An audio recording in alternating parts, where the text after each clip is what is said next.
This video we're going to list 10 facts you may or may not know about Aegon and his two sister wives, Rhaenys and Visenya. So Aegon the Conqueror was the first Targaryen that came over to Westeros and ended up uniting the Seven Realms, which really was 6 because they never truly conquered Dorne, but they still say the Seven Kingdoms, and made it into one.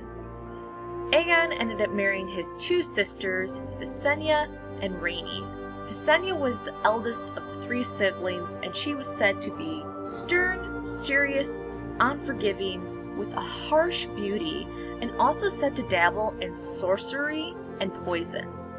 Rhaenys was the youngest of the 3 siblings, and said to be everything that her elder sister wasn't.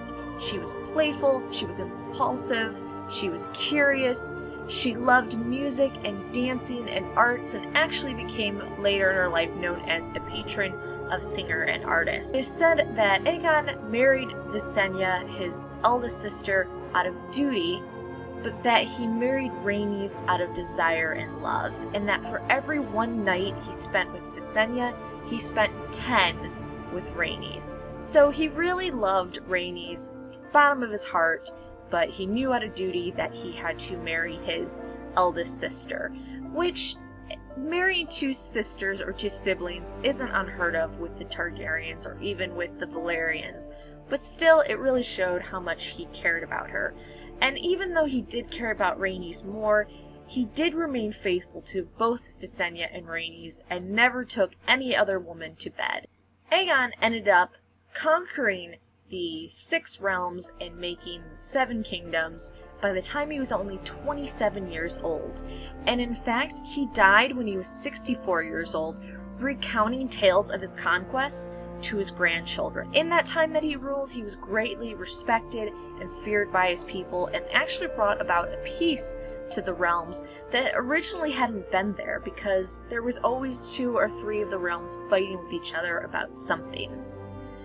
Aegon actually made the first hand of the king, which he made Rawrist Baratheon, who was his champion and childhood best friend, and in fact his only best friend, because Aegon really wasn't one to have a lot of close personal friends.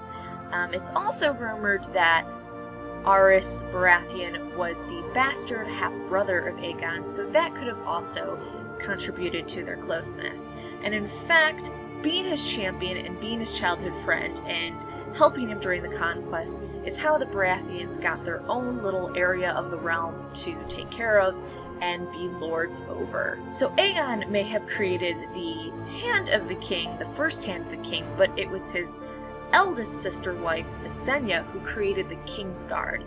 So in 10 AC, and this is after Rhaenys had already ended up being killed and passed away, Visenya and Aegon were going through the streets of King's Landing when they were attacked by the Dornish and other people that perhaps didn't agree with their rule. Even though Aegon had his guards around him, it was Visenya that was the one with her sword, Dark Sister, that ended up saving Aegon's life, and in fact he probably would have died if it wasn't for her. This prompted Visenya to say to Aegon that she didn't think that his guards were good enough, and that he needed to do something about it and have better guards, which Aegon disagreed with, causing her to draw her blade and cut his cheek before any of his guards could respond or try to stop her. She remarked to him that his guards are slow and lazy. Aegon finally agreed with her, and she ended up creating the King's Guard. At first, Aegon wanted to put people that were most skilled guard, and he wanted to hold a big tournament and have the victors of the tournament be part of his King's Guard. But Visenya, in her wisdom, said you don't want people that are just skilled and great warriors. You want people that have unwavering loyalty, that will do anything to protect you. And so he allowed her to pick the first men for the King's Guard. And she picked really well, because 2 of those men died protecting him, and then the rest of them served until the end of their day. Aegon actually left most of the day-to-day ruling to his sister wives, which is pretty unique for a king.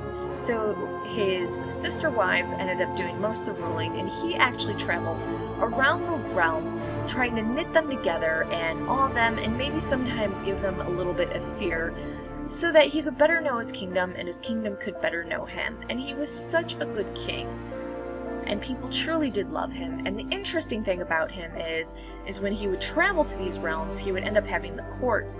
But before he did that, he'd have advisors of the area that would let him know what the local customs and laws and rules were, so that he could judge in the courts based on that area's rules and laws. And the laws and the rules of all the kingdoms weren't unified under laws for all the realms until a later king. So Aegon really respected the customs and laws of the people and didn't want to change it because he was busy just trying to knit them all together. Speaking of laws, it was Rhaenys who created the Rule of Six. This came about when a man ended up beating his wife to death when he caught her cheating. The woman's brothers came before Rhaenys and, said that they wanted to hurt this man, kill this man, have something happen to him because he beat his wife to death.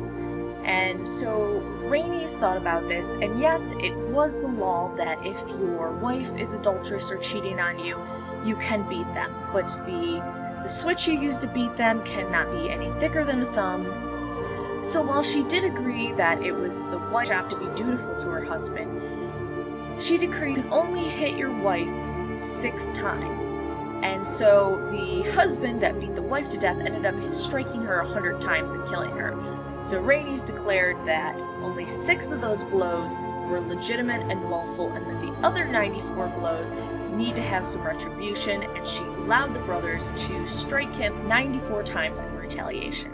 So that's how the Rule of Six came about. There are tons of interesting stories from Aegon's conquest, and really what he did is amazing.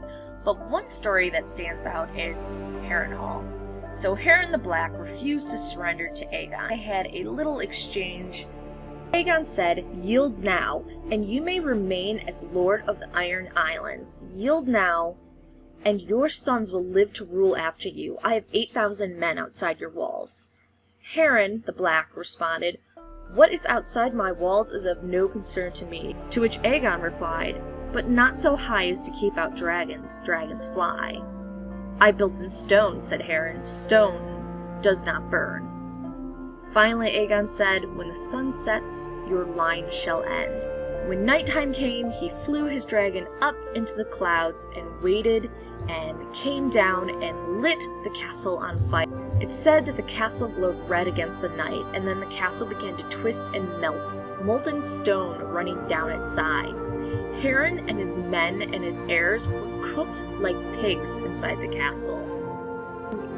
When Aegon finally conquered the realms and united them together, he didn't end up ruling from one of the bigger cities like Oldstown or Lannisport or anything else like that that was already created.